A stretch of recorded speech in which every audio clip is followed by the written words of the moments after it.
Ladies and gentlemen, welcome to Indian Meditation Center. What you're going to see is those Vijnana Bhairava Shiva Sutra Meditation 107. This consciousness, what do you mean by consciousness? Consciousness, subconsciousness, unconscious. This is consciousness. Consciousness means the inner power, the inner energy. For example, see, something is ordering you to operate your body. Something is ordering you. Something is asking you to just stop thinking.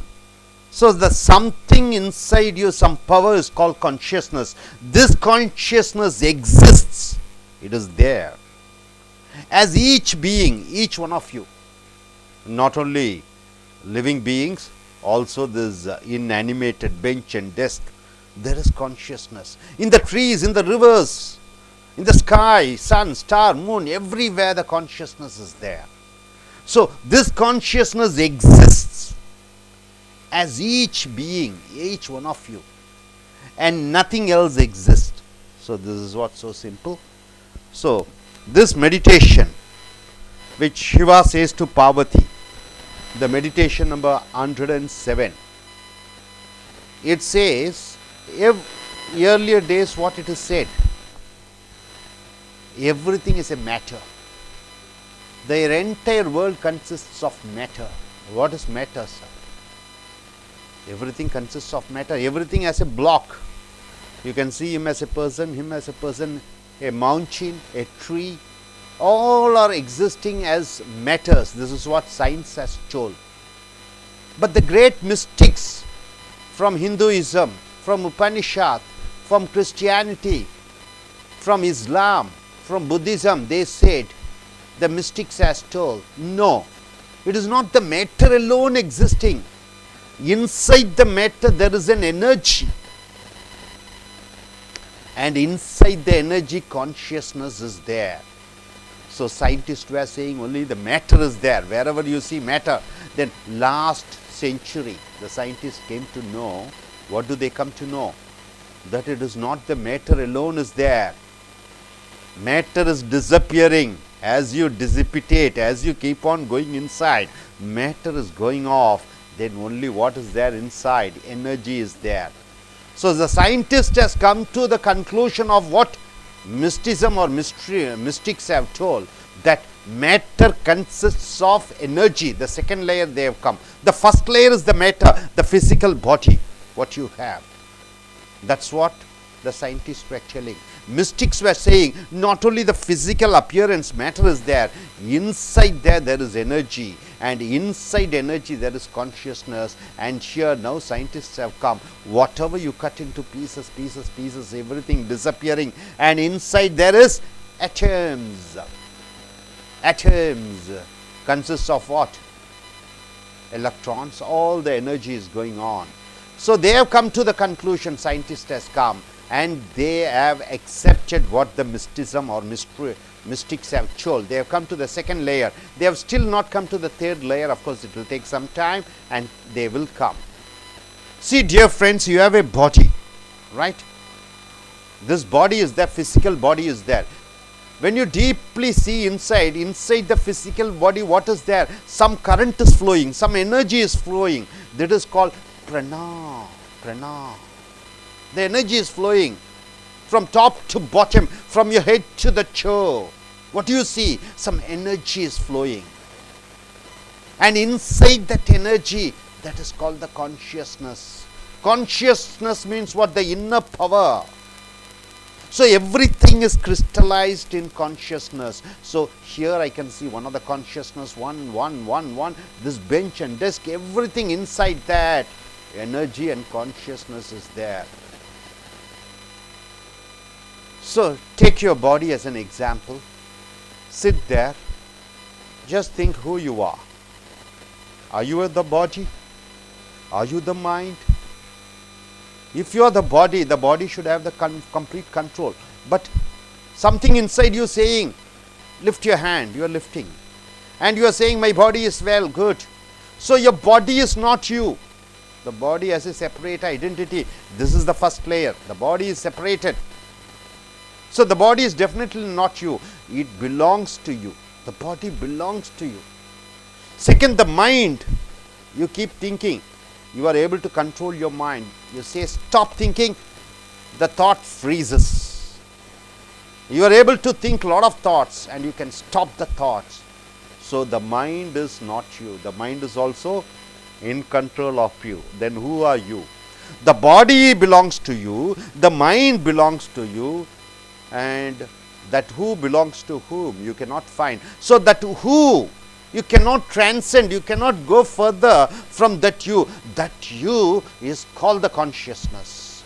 That you is there inside you, is there inside you, is there inside you. Not only with you, with the trees, with the plants, with the sun, everywhere you find the consciousness. Once you are able to understand the consciousness, the power of consciousness, once you are able to find out from your own self, then you understand in all the being it is there. That's what Shiva says to Parvati after taking her to Kailash. She is the queen and this gentleman married her and he took her to the hilltop and he was saying all the meditations to make her to understand what is life, what is world and what is a human being is.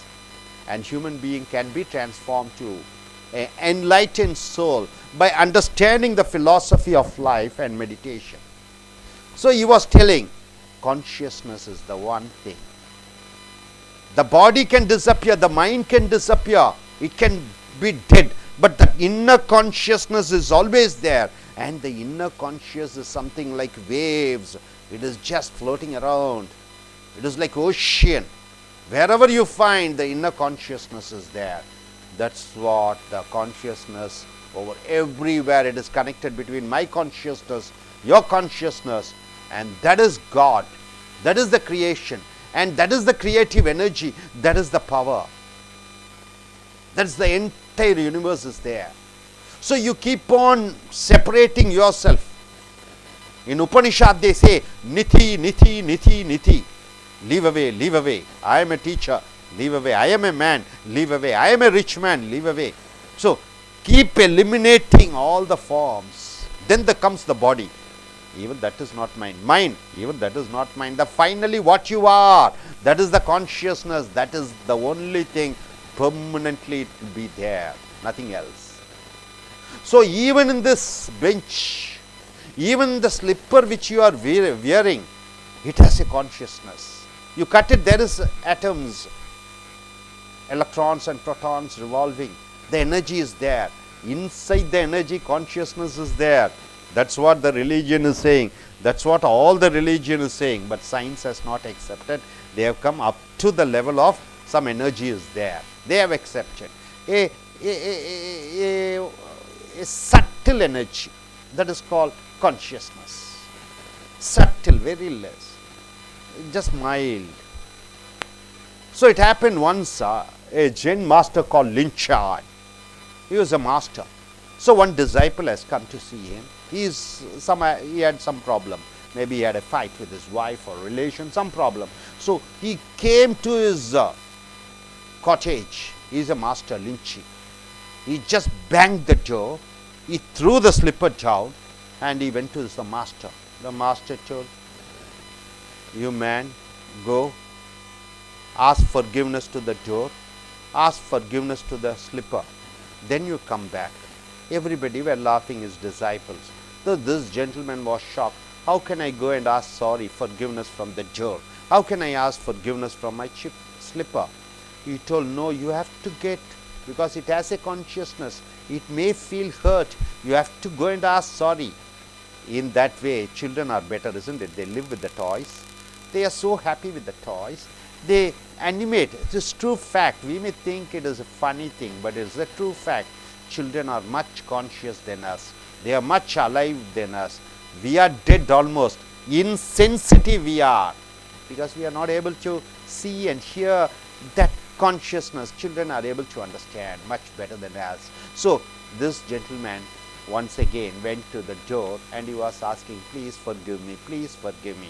Linchai, the master, came and said, no, unless you are very sincere in asking forgiveness, I am not going to allow inside. So this disciple kept on asking. Slowly he was able to feel a warmth inside him. Slowly he was able to get connected with the door, and slowly he was able to get connected with the slipper, right? Then he understood this, what this is all about. Then Linchai told, okay, come in.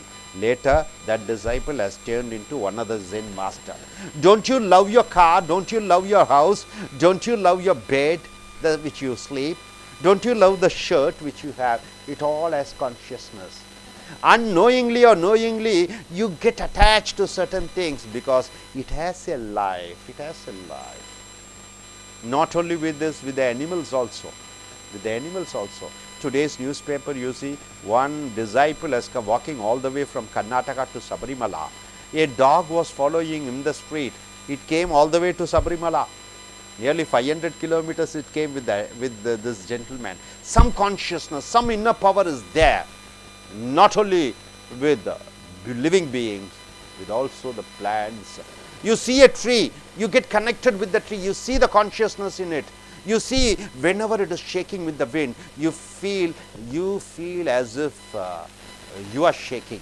Whenever it is in the rain, it is wet, its thirst is quenched, you feel you are quenched. Whenever it is happy, you feel the happiness in you. So the consciousness, the connectivity is there between you and the tree. This is what everywhere it is all about. So far you have not seen, maybe because you are living with the dead. See, as you keep on practicing this consciousness, when you keep on practicing, go to a tree, hug a tree, think it has a life, look at every object, think there is a consciousness, crystallization of consciousness in each one of you. As you get connected, slowly the world will be looking illuminated. You will be enlightened. You can find everywhere the consciousness is there. Everything is life. The world is completely different. You find everything alive. So far the world is dead for you because your eyes, even with the eyes, you were blind. With the ears, you were deaf. But now, when you see the objects are illuminating with life, when you are able to find the consciousness in each and everything, not only in the tree, the road which you walk, the slipper which you wear, the computer which you operate, the bike which you go in, everywhere the consciousness is inside there. The outer layer is physical, the inner layer is energy, and further inner is the consciousness. So far the scientists have not able to, of course it will take some time for them to find out. So it is always, mysticism or mystics and the people of religious oriented, like these type of people, first they give conclusions, after that they will tell about the process. In Upanishad they will say the conclusion, Bhagavad Gita conclusion, Bible conclusion, and here this in Islam Muhammad will say Quran. In Quran he says, Allah says to me, and after that the process is given. So in religion the mystics will come to the conclusion, then the process starts. But in science, you have to say the process, only then you have to go in for conclusion. You have to rationalize, only then you can go for the conclusion.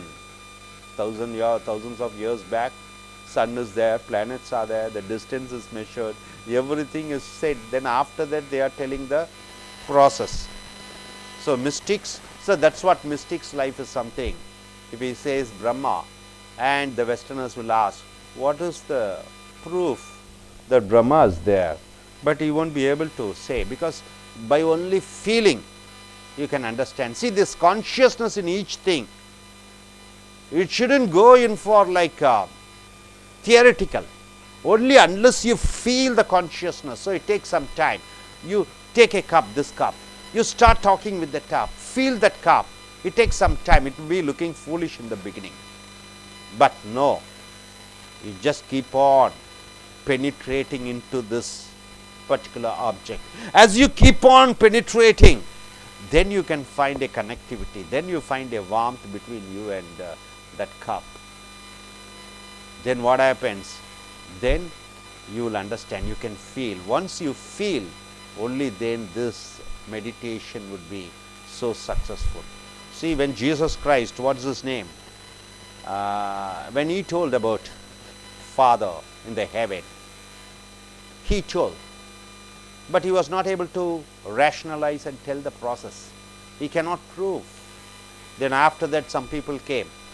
One Augustine, Saint Augustine, and who was his name? Another person, I think Thomas Aquinas, Saint Augustine. These are the people who are telling all the process. What is it? So, in religion and mystics, they give the conclusion and they come for theory. So, by theoretizing or just understanding by theory and just verbalizing, it doesn't give you any sense unless you feel. The feeling cannot be expressed, right? Once you feel, then you will be able to understand. The matter is there. The world consists of matter. Agreed. Scientists agree. Everybody agreed. You are a matter, I am a matter, right? Inside the matter, there is an energy. You agree? Definitely. Heat is there, isn't it? Energy is there. Two stones you rub, what happened? Heat comes. You lit a fire on a wood or a tree, it burns. So, energy is there. It is accepted fact. Inside energy, there is a consciousness. That consciousness is called God. That consciousness exists everywhere. That consciousness is connected to the entire universe. So, once you understand this is the consciousness, then you find I and you, my consciousness is there in you, your consciousness, it is same thing like me. Then what is the difference between me and you, and what's the difference between me and this object? What's the difference between me and the tree? Who is superior and who is inferior? Who is a Indian and who is a Pakistan? Who belongs to red, black and white, whether they are rich or poor? Nothing. The entire thing is based on consciousness. So, everybody are even, no differences, isn't it? So, with this, let us just close our eyes and just meditate. Just meditate on this entire universe, thinking that all are different forms. In the different forms, energy is there. Inside the energy, consciousness. So, the entire universe is a cosmos energy. It is a universal energy. So, we are part of this energy. And inside, that is called the consciousness beneath that. So, consciousness is the inner power, inner strength, inner light, which doesn't have a end, which keeps going on changing, but it is evolving, it is revolving, it is being. So, this consciousness is the underneath and the core of all the forms. Just meditate on that.